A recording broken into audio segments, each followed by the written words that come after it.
Hello, welcome to Chapter 3 Podcast, the show for readers of science fiction, fantasy, and romance. This is Season 2, Episode 21. We are back with the next installment of our First Law read-along, and today we're going to be discussing Red Country by Joe Abercrombie, as well as the related short story collection, Sharp Ends.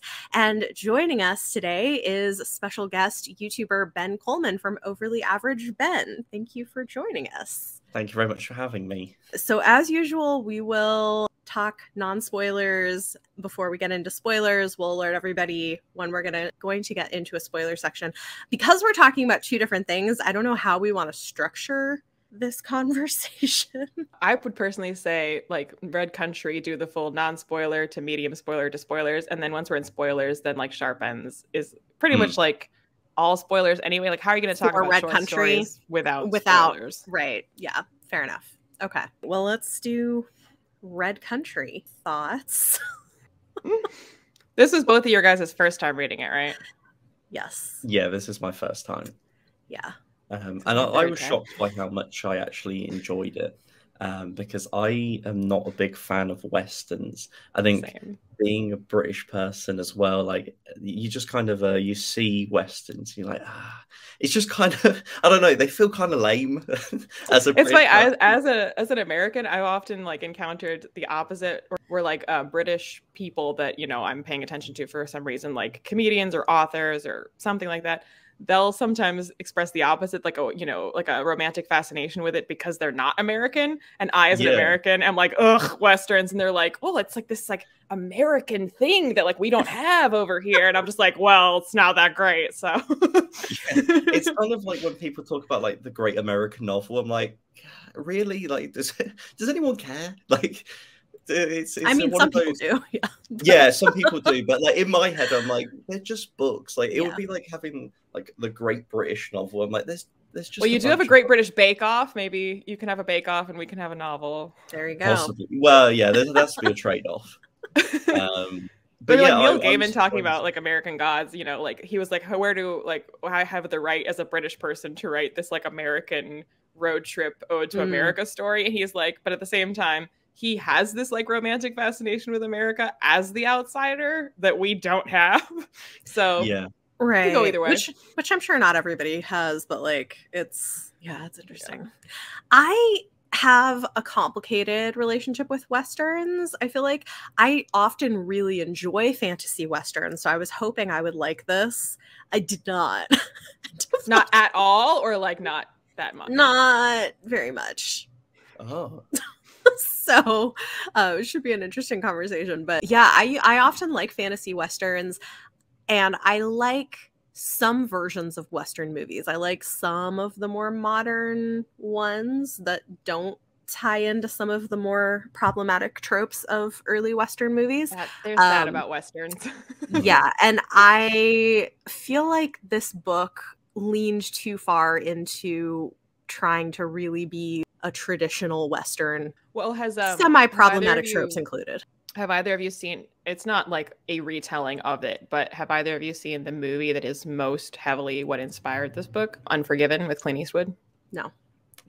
Okay, because if personally, like, I watched the movie after my second time reading Red Country, and this book is way better, in my opinion, than that movie. So I was like, well, if this is what inspired you and you were like kind of loosely basing some kind of like structure and plot beats off of this, I was like, well, you definitely improved on the source material, sir.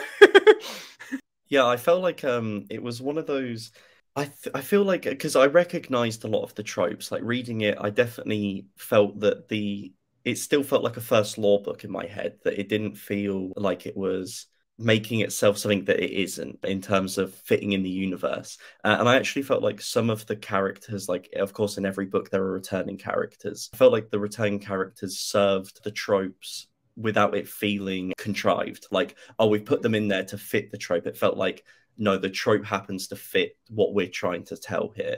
So I think that's what I respected more, is like, for someone that doesn't enjoy Westerns that much, I was kind of like, oh, you've done something innovative with the format for me that I think won me over quite a bit. Well, I think, I mean, because I don't like Westerns that much, and I love first law. So if they're like on a scale or like on opposite sides of like whatever, I'm like, well, this is less good than most first law because it's a Western, but it's better than all Westerns because it's first law. So like it detracts and improves on whichever one you're comparing it to. Yeah, I mean, I do think in some ways with the characters, I see what you're saying. You know, some of the people that we're bringing back in this book fit with the vibe of a Western a lot.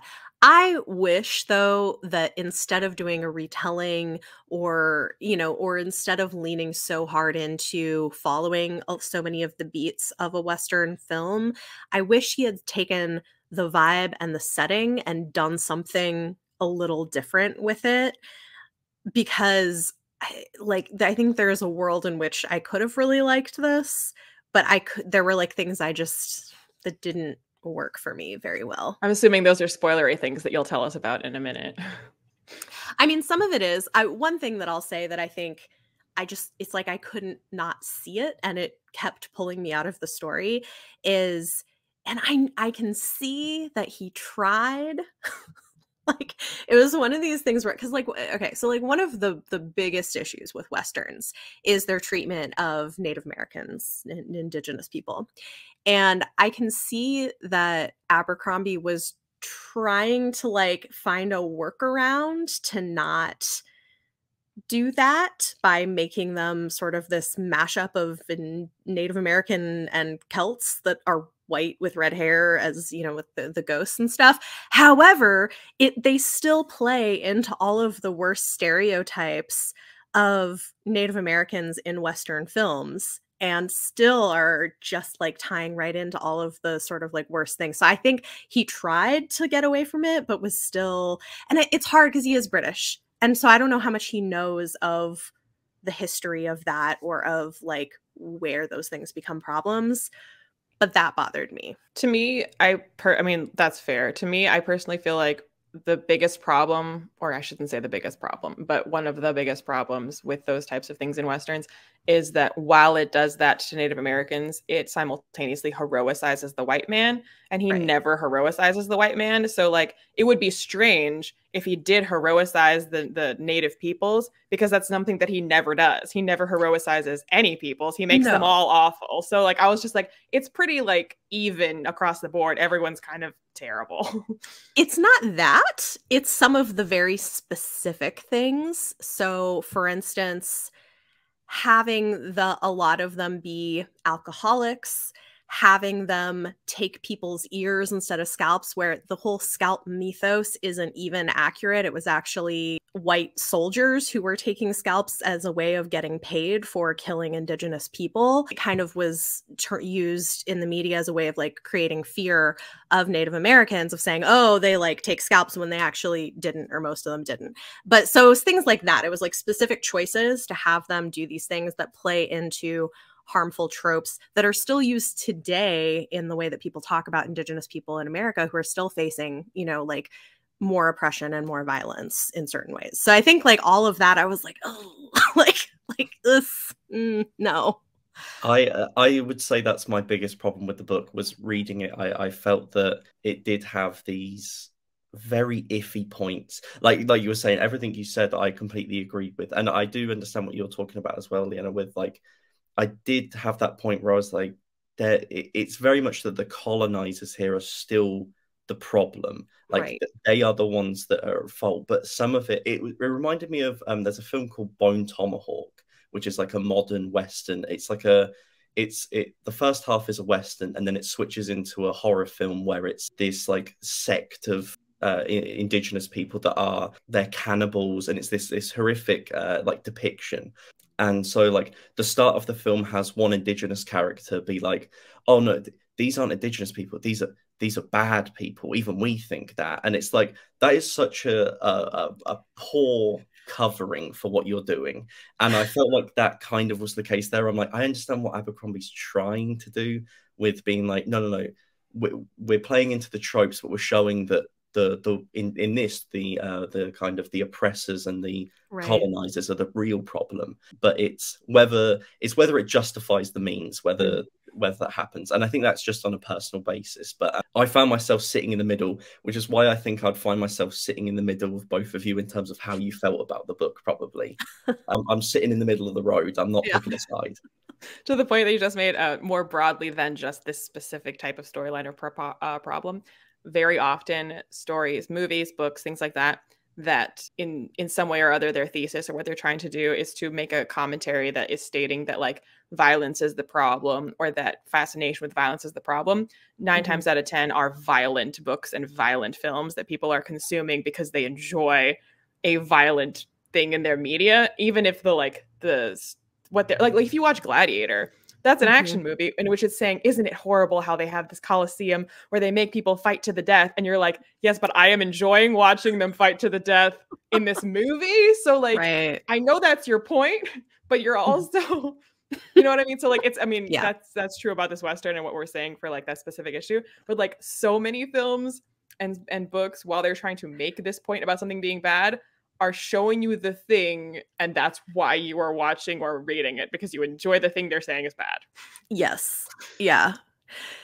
Well, and the thing is like, I think there is a way that he could have done that and made it work. But this is the kind of thing where I'm like, I don't know that people were talking when Red Country came out about this. This is the kind of thing where I'm like, if you had an Indigenous sensitivity reader, like this could have been a lot better. You know what I mean? Like, I do think there's a way to do it where you're making that point and you're having these characters, but and even have it still feel like a first law book. It's not about heroicizing them. I think like, you know, like that's not really the point, but it's like, there were very specific things that I'm like, no, that's not great. You know?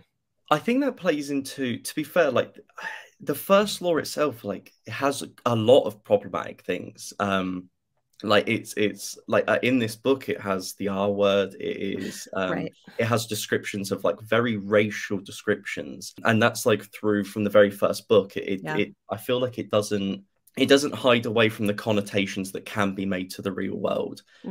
So I feel like that's also probably an important thing to mention in terms of like that if you've read everything else in Red Country, like if you've read everything else in the first law up to this point, it probably like you'll have those little bits like you do with everything. But it won't. I don't think it's necessarily for everyone that is going to make them like squeamish. If you're like Well, and also, I mean, like I think we talked about it in one of the, I think maybe the episode on Before They Were Hanged, because in that portion of First Law, we're a lot in Gothel, and Gothel is there's a lot of Middle Eastern kind of influence on how that's depicted, and like you have an equal amount of arguably problems with that if we're using these stereotypes, and there again. He's making the quote, well, not hero, but protagonist, Glokta, say some things about like, I don't care about the natives, but what I do care about is that what you're doing is inefficient and stupid. So like, let's use local labor. And like, he's not actually making points, you know, it's again, that whole thing of like making a commentary about this is all bad.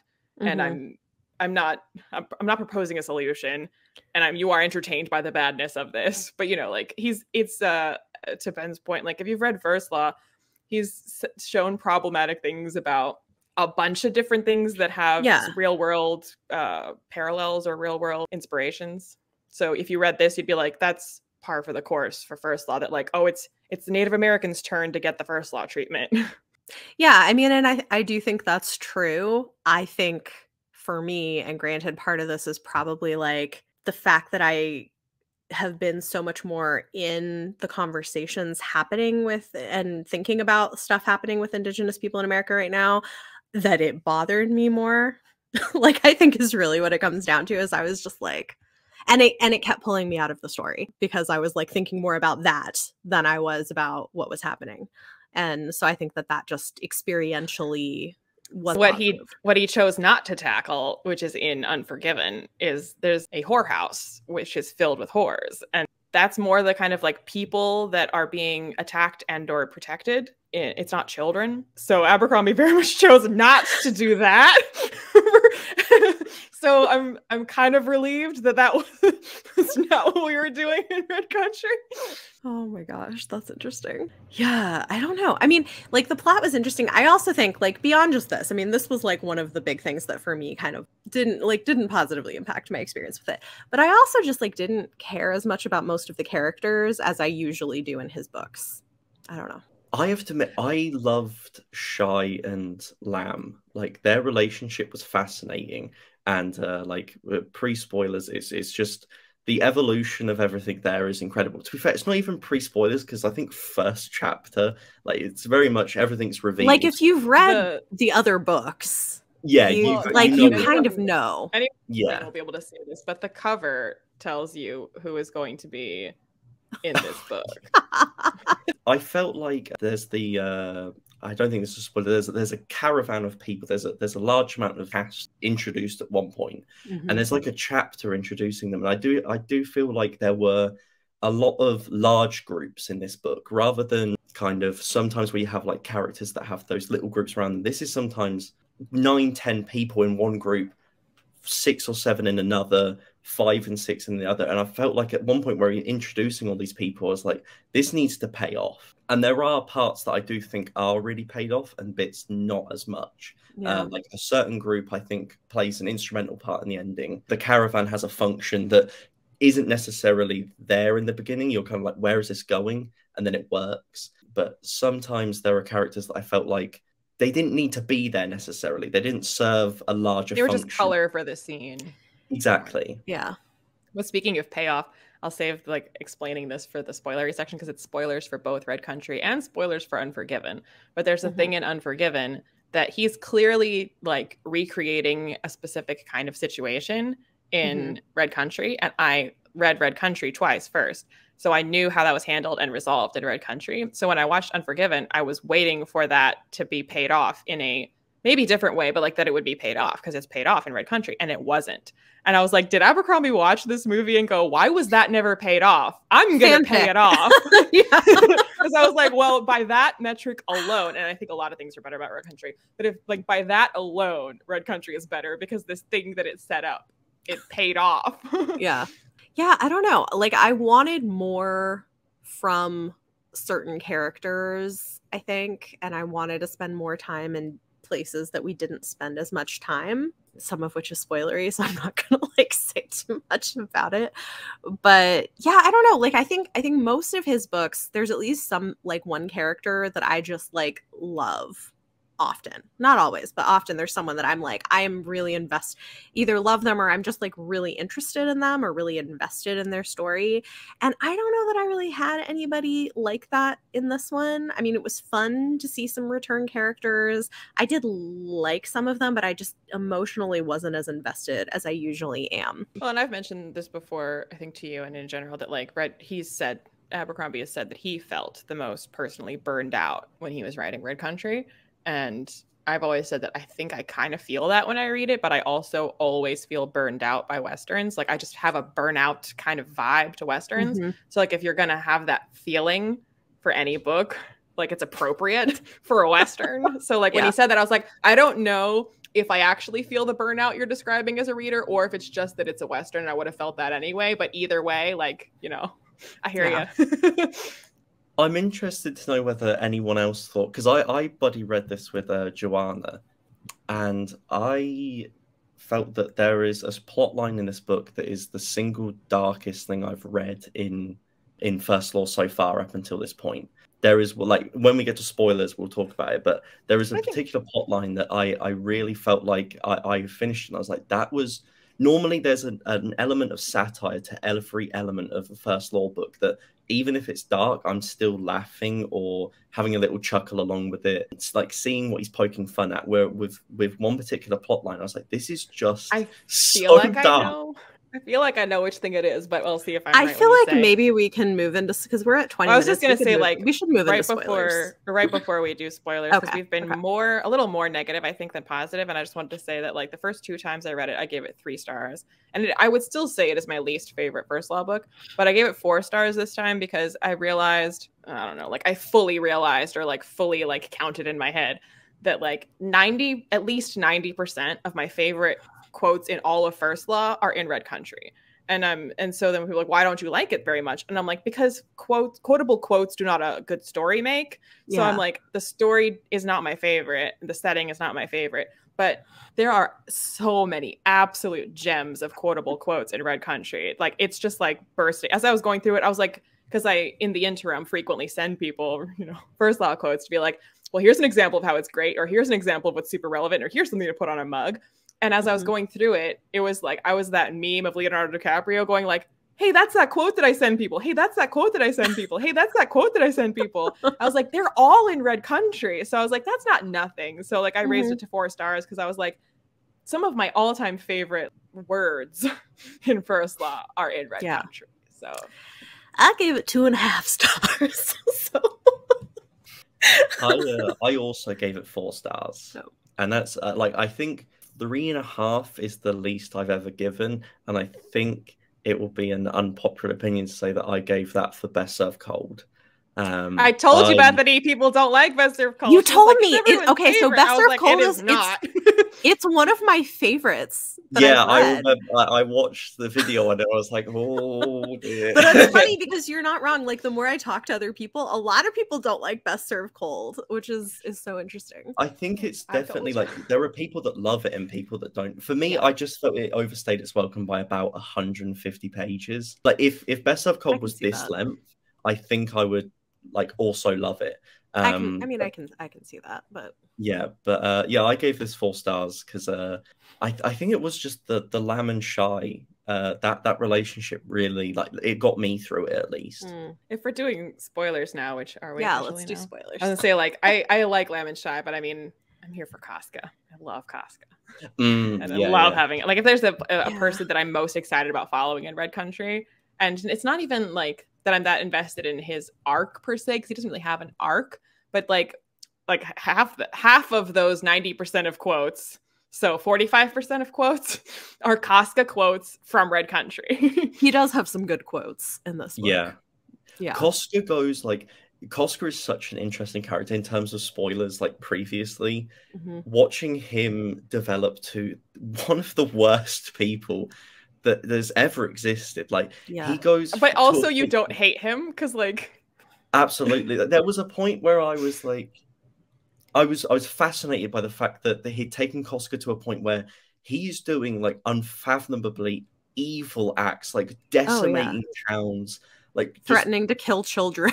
I mean, culling people, a literal, basically a planned genocide just to kill all these people and take over. Yeah. And his justification of I'm doing it, it's not me doing it, it's the union doing it. They're condoning me. So if they wanted to stop me, they could, but they've let me loose. And so it's kind of distancing himself from responsibility. Yeah. And then I forgot his name. I loved him hiring a biographer. That was one of the funniest things. Well, I was going to say, whenever I talk about Sharp Ends, which we haven't quite gotten to, but my favorite story in Sharp Ends is the one that is the biographer one. That was really funny. Which if you guys did it on audio, I don't know if you did. I did, yeah. Joe Abercrombie reads that story himself. He reads that story. He does. Nice. I was going to say to your point about Casca, he doesn't say this quote, but it's basically about Casca. I mean, I think it's Swarbrick that says it. That evil turned out not to be a grand thing, not sneering emperors with their world-conquering designs, not cackling demons plotting in the darkness beyond the world. It was small men with their small acts and their small reasons. It was selfishness and carelessness and waste. It was bad luck, incompetence, and stupidity. It was violence divorced from conscience or consequence. It was high ideals, even and low methods. Yeah. Which, another excellent first law quote from Red Country. Yeah. Yeah, Swarbrick really made me laugh, and the payoff with Swarbrick, there is no one else that was more fitting to do that than the person that was meant. The person hired to find the goodness in Casca was there is nothing here, and he needs to die. It's such a brilliant end to that character. I think that's the thing that gets Red Country over the line for me, especially is the finality to that character is so well done. And it takes him to a place where you're he has to die. There's no way he can move forward from this in any way. This is the end. You've done the fall of character. He was already evil. You've now moved him so far down that he can't go anywhere. It's just, there's no floor to hit. He's there. But I think that's also demonstrating the talent of Abercrombie as a writer, because as you say, we have reached that point with Casca where no one disagrees that, it's right that he should die.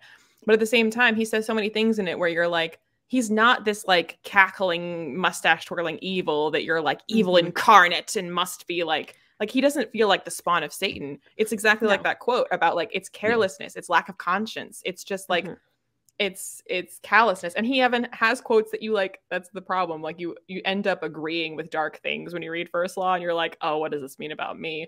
Well, when Casca makes points about how like he is a killer, but he's not a hypocrite. He doesn't pretend to hide behind high ideals. So that when he makes that point, you're like, that's probably why we kind of still like you, because you're not sitting here justifying your actions. You're not sitting here saying, well, I'm doing this for the greater good. He's like, I am a killer. You have hired me to be a killer. You don't hire mercenaries unless you have some dark deeds in mind. Why?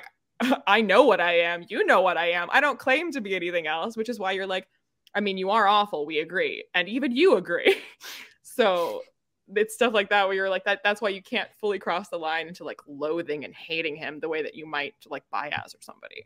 Yeah, I think that's definitely true. I don't know. One thing that I thought was kind of cool is I always love how we get these sort of magical objects that have so much mystery around them, which in this case was this like mechanical magic dragon. I was like, but then it gets buried and like, well, there's the end of that, you know? I mean, like, I don't know. I think you were asking before about like Warren's sword and like what was it going to mean for the future, and I was like, it doesn't mean anything because MacGuffins never mean anything in First Law. In fact, all of First Law trilogy is like a long quest to find a useless MacGuffin that they didn't find. Like the answer is never that like, oh, this is planting for like when they're all brought together for the big team up. It's never that. It's like before they are hanged with the MacGuffin where they travel to the end of the world, and it's just an empty box. Like that was I think the moment where I fell in love with First Law, was that like opening the box and there being nothing. I was like, you've not only wasted the character's time, you've wasted my time as well, and I adore you for it. When you say that's the moment that you fell in love, I think that is like the watershed moment that determines if you love First Law or if you hate First Law. Because when you reach that point, if you have one of two reactions, you're like, WTF, I feel like betrayed by this author. Like this is basically a big screw you from the author. You know, so screw you right back. I'm not reading anymore. Or you're Ben and me and you're like, oh my God, I love that you just wasted all my time. You little genius, you. So like once you reach that point, that's when you can just, I feel like, I don't know, you can't say that without spoilers, but if someone was like, should I read First Law? Should I continue? How do I know when I've reached the good point? Or how do I know like, because people say keep going and they're like, how long do I keep going before I decide no, it's not for me? That's the moment. If you've reached that point and you're upset about it instead of like, oh man, that's pretty good, then you should probably stop. He's not the author for you. I think I don't know. I think with that, I fell like right in the middle of it where I was kind of like, I am annoyed by this. Which is why it's, you know, like it's my least favorite book of that trilogy. Also, it's a road trip book. It's my favorite book. I was like, because That's I'm like, you well. made me spend all this time on a road trip, which I hate reading in fantasy books. Which Red Country is also a road trip book. So that's true. I'm that might also be. You don't like it. That's accurate. That might be also part of my problem. I prefer like when we spend more time in a place. I feel like maybe describing Red Country is like the Mad Max Fury Road of the First Law. Like, but it's like just a lot more low. It's more low key. Kind of... Yeah. Oh yeah. Yeah. Rather than like an action scene as a road trip, it's just like the Mad Max Irritation Road. Yeah. But I feel like, just to go back to Lamb, because now of course we can say who Lamb is. Then I assume. Yeah. Even though in Red Country, they never actually say. They never say. They do never say. But I think in the first chapter, I think it is like, you've got to be reasonable about these things. Yeah, like, you're like, oh, you can never have too many knives. Yeah. I feel like I love that it's from Lamb's perspective, and the slow, like as soon as you realize who that is, and the journey of knowing where Logan is now, and watching Shai's reaction as she just becomes so disarmed by this man and realizes that he's a monster. And we see a completely different, we see a pre-First Law trilogy Logan in terms of like, he is genuinely frightening in this book. Like there were parts I was reading it, and the description from Shai's perspective of seeing basically her dad murder so many people and almost murder her, and I was genuinely scared. That's in terms of the visceral nature of it. Like the way Abercrombie wrote it really hit me as like, this is this is such a great way of showing who Nine Fingers is, which makes you recontextualize how everyone approaches him in First Law, in terms of the Northerners.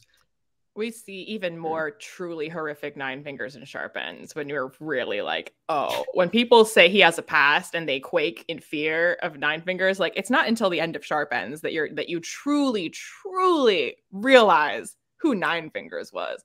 But what I was actually going to say is that in Best Served Cold, we kind of talk about how Shivers is kind of paralleling the Logan arc, and he's sort of like, you see the genesis of a new Nine Fingers coming into his own, kind of.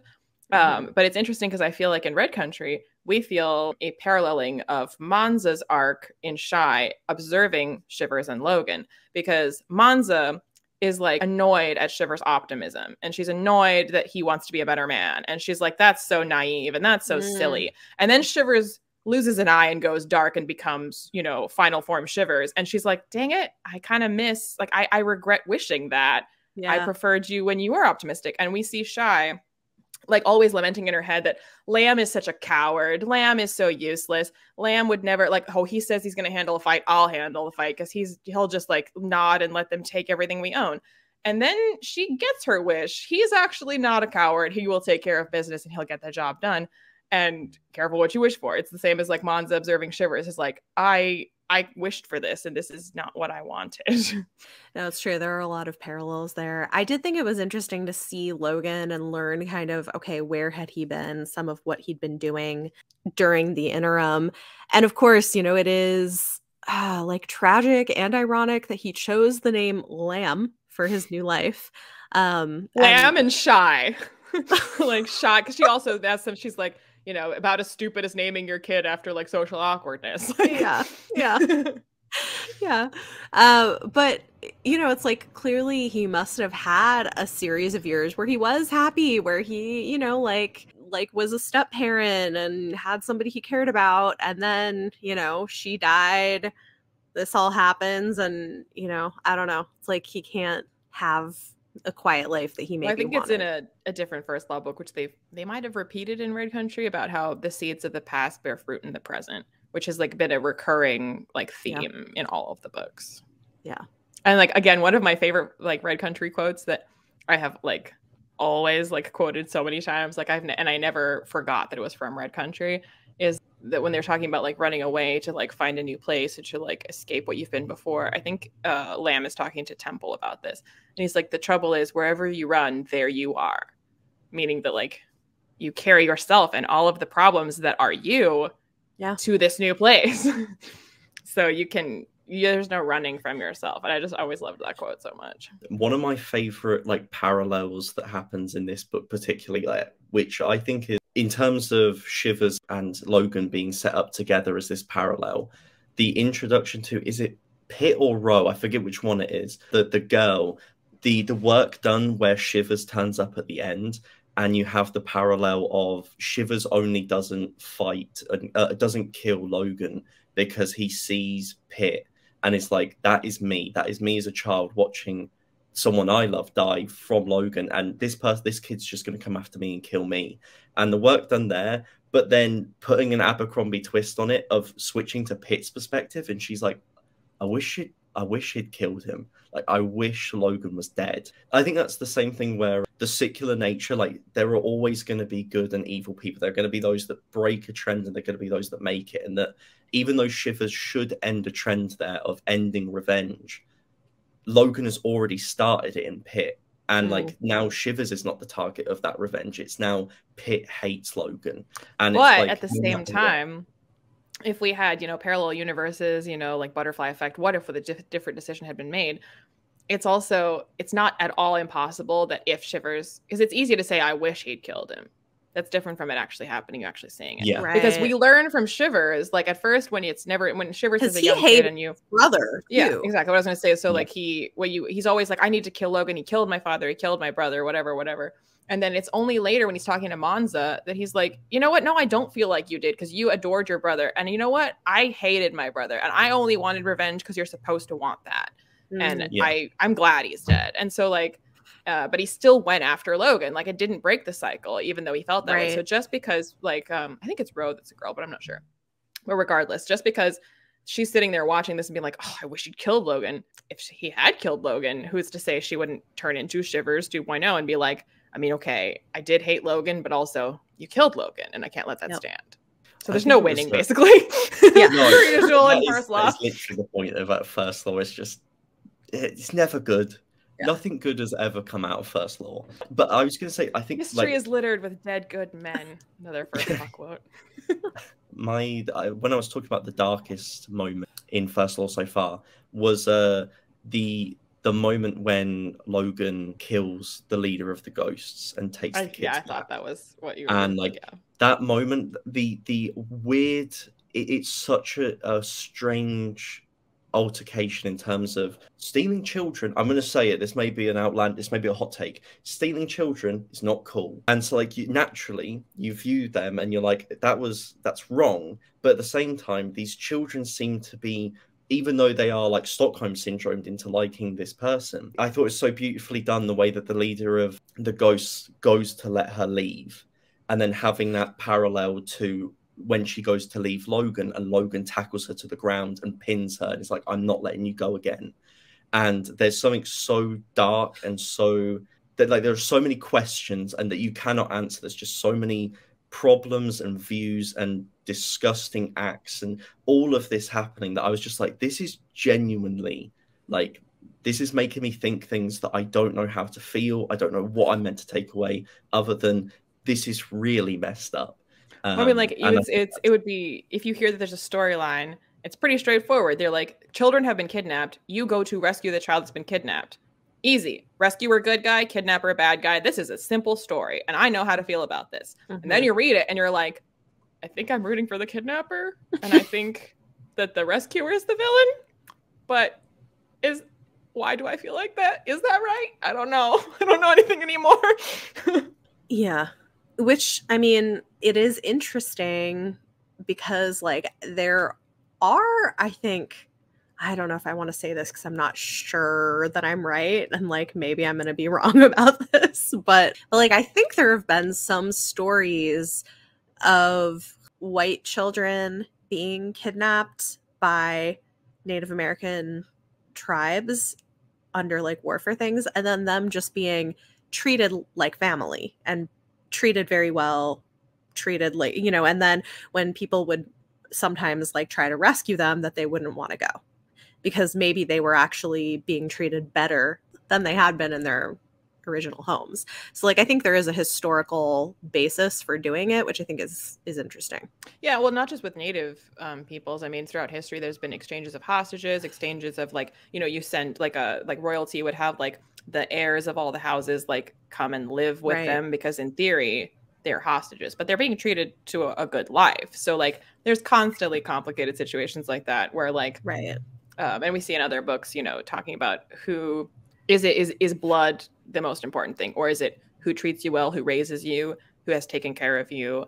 So like the simple of like, this is my child and you have stolen my child and I want them back. Like, you know, then this is not true of Logan. He's always been kind to the children, but like, let's say he had been abusing them, which he wasn't, but like, let's say that was the case, you know, then it would be, again, you would be like, well, the kidnapper kidnapped them, but the child was being abused. So like it's not ever that simple.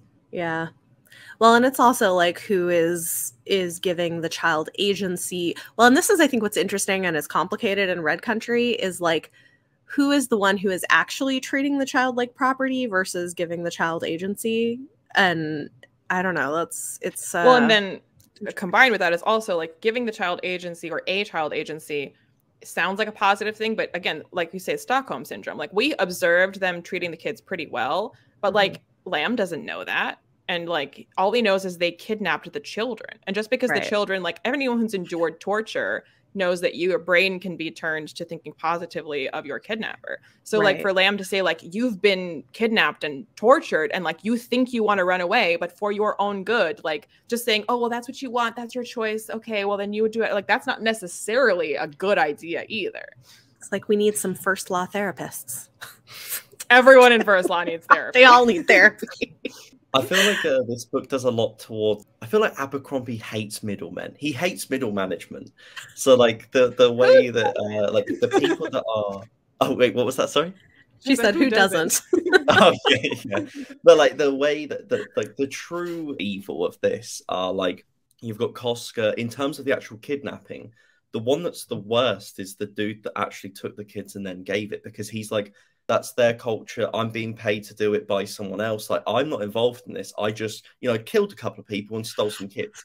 There's a justification. Like, I'm just doing the job I was paid to do. Yeah, exactly. If I have to kill a couple of people, then that's just part of the course. But those are the people that are they're the horrific ones. And then it's usually those that are then victims of that then are corralled into doing the worst actions as a result of it. And I feel like that's something that goes kind of subtly throughout all of Abercrombie's work. It's cycles of trauma. Yeah. So we also see, which I think is interesting, right, the beginnings of industrialization happening in this book, which I know, which Leanna, is again why I always say to read all the first law books before you get to Age of Madness, because it's more. Yeah. So that's interesting. And then I guess the other person we haven't talked about, but I want to have some time to talk about Sharp Ends because we're already at 45 minutes almost. But Temple is such an interesting character. And I did there were definitely some things with Temple that I enjoyed, and his obsession with Shy and having all of these random careers that he's had where he just kind of molds himself into whatever he jack of all trades. Jack of all trades, indeed. Yeah. I was actually, because I think he's a character that is imposter syndrome defined, because he's not he describes himself, I did carpentry for a bit. The guy builds a building. He's an architect, and he describes I think someone tells him that too. They're like, you should have said that you're an architect. Yeah. He's like, wow. Yeah. And I love the kind of you believe him at first. You're like, oh, this guy, yeah, I can believe that Temple sucks at everything. He can get by, and then but actually he's good at everything. Yeah, and he's just he hates himself so much that he just tells everyone that he's terrible. So then they automatically assume it. And the work with imposter syndrome with him, I thought was really good. Yeah. Well, and he's also happiest when somebody else is controlling his life. He wants someone else to take charge and tell him what to do. He doesn't really want to do it himself. But not specifically with imposter syndrome, but we've seen this before where a character tells you who they believe they are and you take them at their word. And then later in the story, you realize that, oh, they're wrong about who they are. You see this with Monza, where she tells the reader that her brother was great, that she's awful, that she's evil, that she's the most ruthless, most horrible killer that there ever was. And then you realize from seeing her own actions, from seeing how she reacts to things, from hearing what Koska has to say about her, and he's known her whole life, and he knew Benna, which you've never really seen before. You realize, oh, what Monza told you about herself, what Monza believes about herself is not accurate. And you see that over and over again in First Law, where what people's idea of themselves, and then the same thing the other way, where someone, Giselle has really he's very self-important, and it's very clear that he has no reason to be. So he's always playing with people's perceptions of themselves versus reality. Yeah. I will say I am enjoying talking about Red Country a lot more than I enjoyed reading Red Country, which honestly says something about the quality of Abercrombie's writing, because there is so much to talk about, even though I didn't necessarily have the best time reading it. Well, that was kind of my revelation about the quotes, where I was I don't think of this book that fondly because I don't have that much fun reading it. But the number of quotes that I think are just the best quotes of all time that are in this book, you know, yeah. So we could briefly talk about Sharp Ends. Well, maybe we should start with this story that is based on Red Country. It does a nice transition. It was funny. I'm assuming we all loved that story. Yeah, it was. I mean, it was entertaining. Which the juxtaposition of having just observed, it's good to read them directly back to back, because having just seen the precise events that he's describing and how they actually went down, and then hearing about his glistening, quivering mustaches and the tear that trickles from his eye. And that, better that he die than a single innocent be harmed. And you're just oh, God. Wow. It's the only thing that's the same as the thing about heads on pikes, But the way that it's also outside of just commentary on Koska, it's a great showcase of the way that you phrase something changes everything. So like history is written by the victors, etc. So you're like, both stories told us that there were heads on pikes. But if you only read freedom, you'd be like, well, it was necessary. Well, you know, we understand that like sometimes dark things happen in history, but you know, it was, you know, to the ultimate good and it was justified, whatever, just because of how it was told, even though the fact did not change. Right. And then you see reread Red Country and you're like, oh, actually, I don't know about that. Yep. But yes, there's others. Well, I mean, Temple is also in Sharp Ends. Yeah. I have to say my favorite character throughout the stories, who I really hope we get to see more of in later books, is it Javra or Jevra? Yeah, you won't, but I knew you were gonna say that. Everyone who reads Sharp Ends is like, I want a whole novel about Shvetia and Javra, and I'm like, well, maybe someday.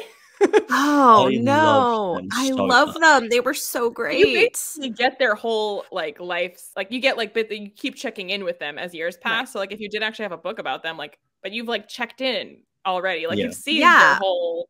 Well, but like I want to see them like interacting with other storylines in the world. I don't know. She was like that. They were great. Like everything with the like some of the stories, I was like, oh, okay, whatever. I don't care that much. But I really, really loved every time they showed up in the stories. They were great. Yeah, because I was thinking when I started the first one, I have to admit, I was like, I don't know how to feel about this because I feel like we've heard so much about Glotka. Like in terms of, to give context, the first story is like Glotka just before the charging of the wall. Like which very quickly, I think the order of the stories is interesting. That we start with a Glotka prequel and we end with a Logan prequel. That we like bookend it with like the very most known characters with the most known events from their past, and then the middle is like interesting. Good point. Yeah, because I Sharp Ends. Because I thought that when it started, we've heard so much about who Glotka was, and we've also seen Giselle, who is the direct comparison for it. That I was like, we know who Glotka was because we've spent an entire trilogy with Giselle. Like we've seen that character be the worst. Yeah. And so I was worried. I was like, I hope this is not going to be the case because the whole point of First Law are all the comparisons and the parallels. So we're going to have characters that we've experienced this kind of with. And then, so when we had the introduction of, I don't know how to pronounce it. I pronounced her Shevadiah, but like that character and Havria, I don't know how to pronounce it as well. The audiobook said Jevra and I don't know. And Shvetia. And Shvetia, yeah. Okay. I will dodge their names because like I feel like I've internalized them in my head now my way, and I'm gonna get into trouble with you. That's okay.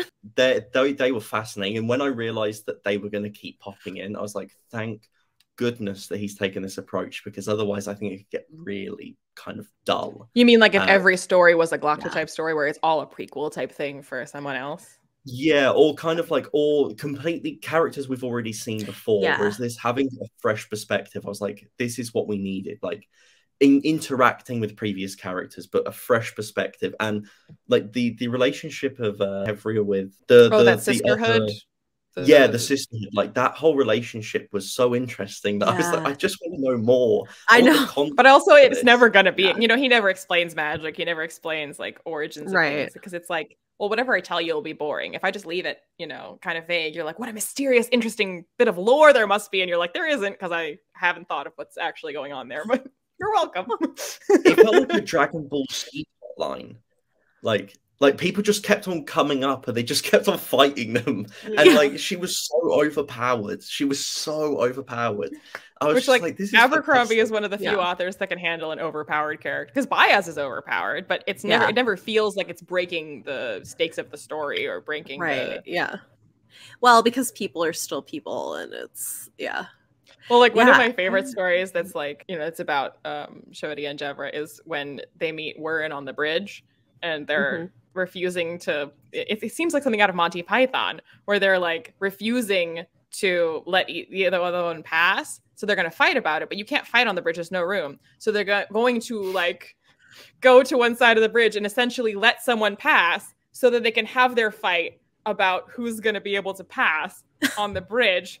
And Shvetia is like, are you kidding me right now? You're going to let her pass so that you can fight her about passing, or like, yeah. And then they fight about who's going to start or who's going to pay someone back. And like everything is a fight. And you're like, and I love that Shivani keeps thinking to herself, this is hell. This is hell. Being around you two is hell. Oh my gosh. I also love too that we get like some queer women for the first time in these stories. So I don't know. I really like, Well, that's not true. Queen Therese of Talons is queer. Good point. We don't see much of her, but we do know vaguely that she is. But like characters we're following, I guess that was cool. Yeah, I enjoyed the short story collection for the most part. I think there were a couple stories I found a little dull, but mostly I liked it. I like that he didn't overdo it, but I did like that there were like a couple stories that were kind of like, because there's so many cases of collateral damage in Best Served Cold where they keep showing up to kill one person and then kill a bunch of people. That was funny. Okay. So I liked that we kept seeing the people who were around when that was going on and were among the people who were like, something's not going right here. What's happening? Like wrong place in the wrong time. Oh man, yeah, that was funny. That was good. Like I have to admit, I was worried about going into I think the same as Red Country. I was worried about going into a short story collection, and yeah, I think he did it in a really like an innovative way to make it feel rewarding rather than like I think it is completely like I know some people skip it, but I feel like it is completely necessary to kind of round out the full image of that trilogy, like that standalone trilogy. Yeah. It just provides I would fully expect if and when they adapt First Law, that like the particularly the first and last stories, Logan and Glocta, those would be flashback scenes that they would include in like a season 1 of First Law. Right. Hire a young and attractive actor to play Glocta and put a lot of makeup on him so that he can play young and attractive asshole Glocta. I have my Glocka casting. It literally just popped into my head as we were saying it. It better be the same as mine. Mine is Matt Smith, the guy that played the Doctor, because he can play smarmy, he can play really smarmy, but he's also like he can play dark as well, and like he's got boyish charm, which then like it would work with the Giselle kind of like as an older version of Giselle would work. I feel like Matt Smith would be kind of fun. I don't hate your choice, but mine's still better. I think Sam Claflin would be an ideal choice for. Oh, I don't even know who that is. I'm going to quickly Google it. Have you watched Peaky Blinders? No. The question Leanna asks everybody.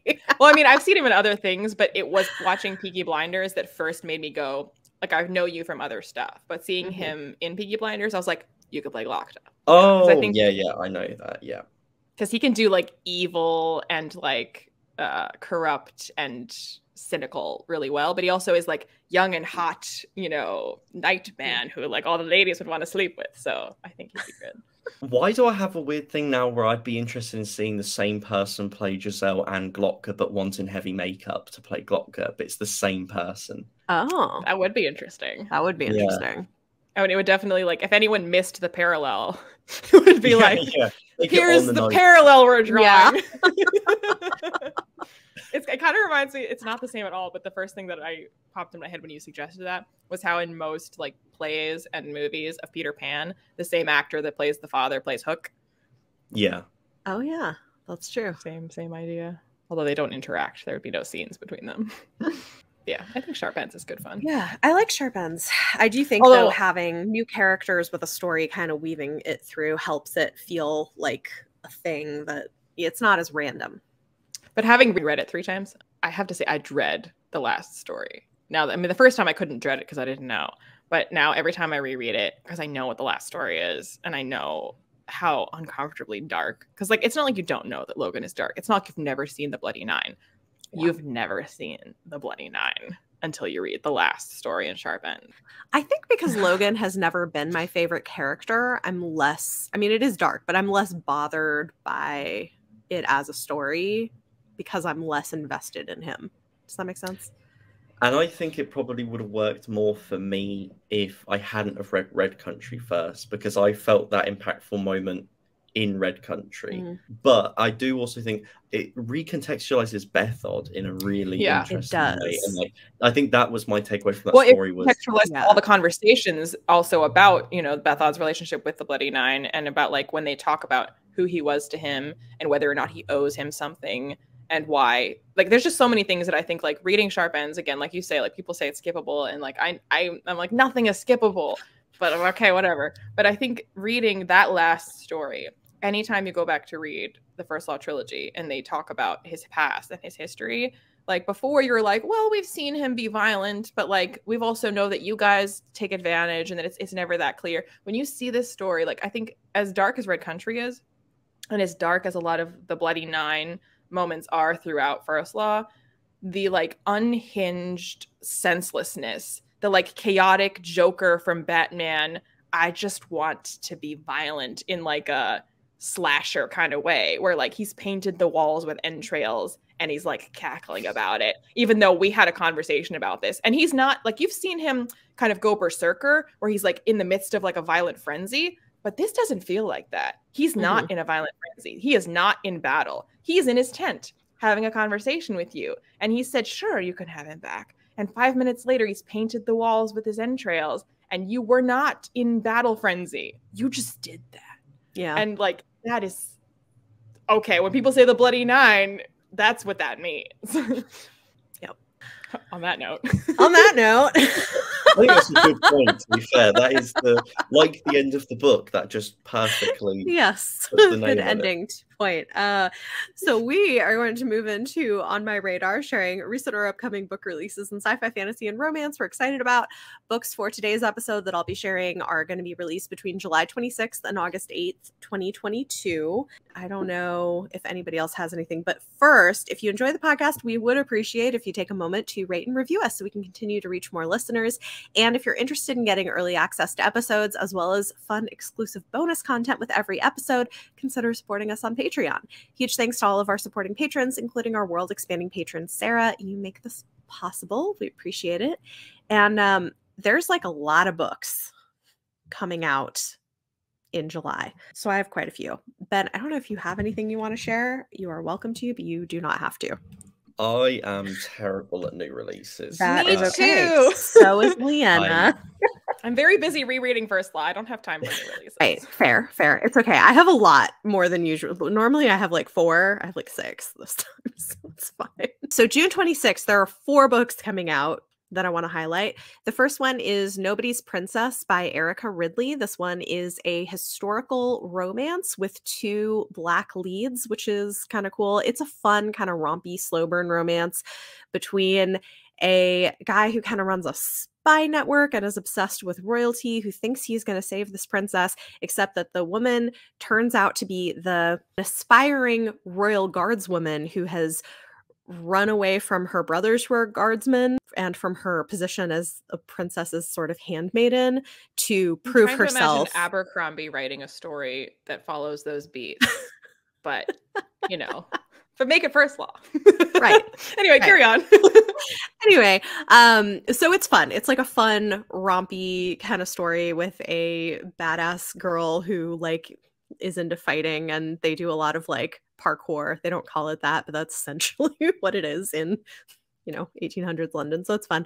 And then one that I haven't read yet, but The Book of Gothel by Mary Mcmind is coming out. This is a historical backstory to the, Mother Gothel, the evil witch, and the Rapunzel story, which I like a villain backstory, so it sounds intriguing. Then for a sci-fi adventure middle grade book, which I don't talk about middle grade that often, but I've read this one and it was really fun.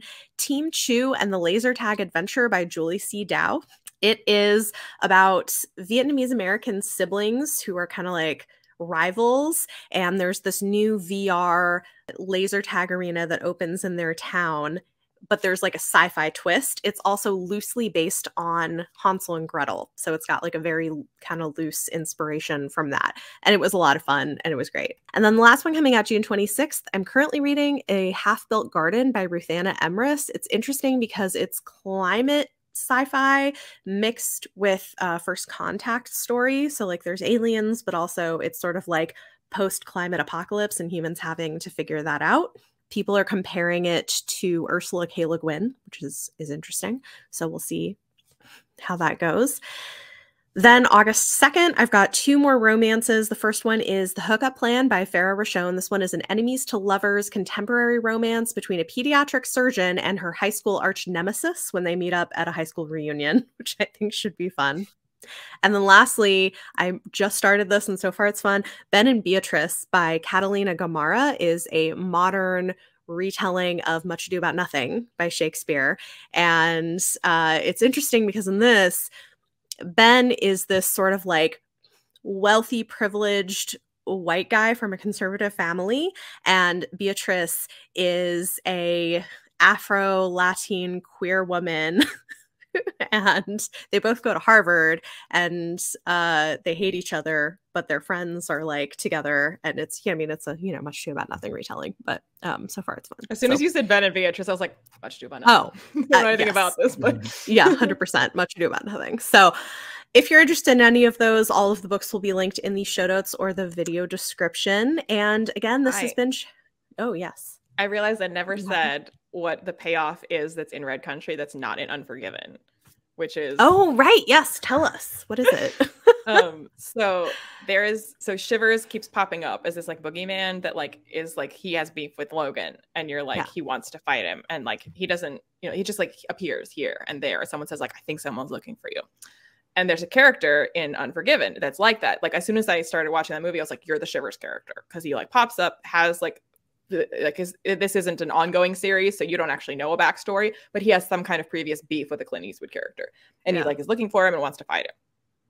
And so when the story is like mostly wrapped up in Unforgiven, and like you kind of feel like the credits are going to start to roll, I was like, oh, but the credits can't roll yet because he hasn't met up with the Shivers character. And then the credits rolled, and I was like, excuse me, why would you bother setting up this like person that's like looking for him? And they never met, they never fought, they never did anything with that. And so like I'm sure Abercrombie was like, well, in mine, Shivers is going to confront Logan. They won't fight, and that'll be like, you know, wah wah, because they didn't actually have the showdown, but they will meet. Like Chekhov's beef will be resolved. Yeah, that's so weird.